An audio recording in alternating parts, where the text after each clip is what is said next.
This is my review for Wand Fasted, Laurie Forrest. I have a confession to make with this book. I bought it at the same time that I bought The Black Witch. Like an idiot, I just assumed it was the sequel. I didn't really even read anything about it, I just added it to my cart. So when I came to read it, I was very, very confused because I thought, wait a minute, this doesn't seem like the same heroine. And then I thought, wait a minute, this doesn't seem like the same time period. And then I thought, wait a minute, this doesn't even seem remotely sequential with the book that I read before. And at that point, I went and actually read the blurb about it and found out, oh, duh, silly Tara. It's a prequel, not a sequel. Oh, I could have saved myself a lot of trouble if I had just bothered to, read the blurb before I read it. Anywho, this book is a prequel and it's shorter than The Black Witch, which was actually great. I thought the pace moved a lot faster and it was a breezier read. I have to be honest, I enjoyed it a lot more than The Black Witch. It had a lot of the good things in that there was this very good world building that included a sort of built-in morality tale in the world building, in that people were treating each other badly and you really felt for them.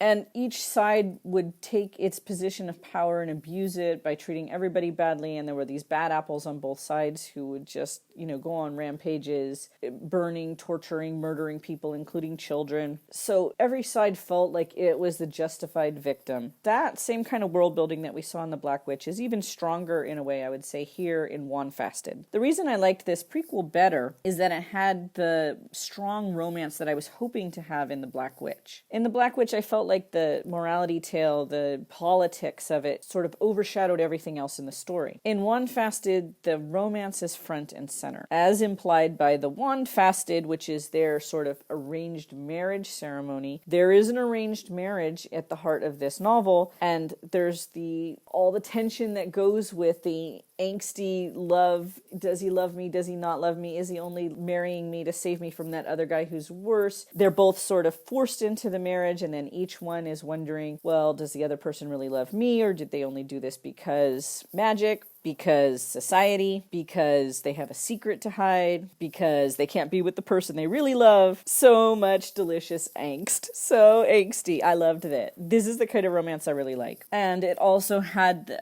this may be too many spoilers. I don't want to spoil this. It's a very good story. So this may be crossing over into spoiler territory, but one of the different there's all these different tropes about romance, and I like a lot of them. This one has the trope of he's very powerful in his society, he's very personally powerful in his magic. Now, she is also very powerful, but she has been sort of trained by her society to think less of herself and less of her magic. So when he marries her, she's very aware that if he wanted to overpower her and abuse his rights now as a husband, because their society gives the husband so many rights over the wife, she wouldn't really have any way to fight that. Although she, of course, actually has much more power than she gives herself credit for. But this also gives him, the hero, the chance to be very chivalrous and to prove that, he's not just a horrible, horrible person, etc. And I love that kind of romance. I'm not describing it as well as it deserves. It's very angsty and juicy. I really enjoyed it. These characters also have a connection to the character in The Black Witch, which you can figure out pretty quickly for yourselves, but I'll just leave that to be a little surprise. So it did have that one problem of prequels, that you kind of know the fate of some of these people later on. So you know sort of what's going to happen in certain situations, or at least you know what has to,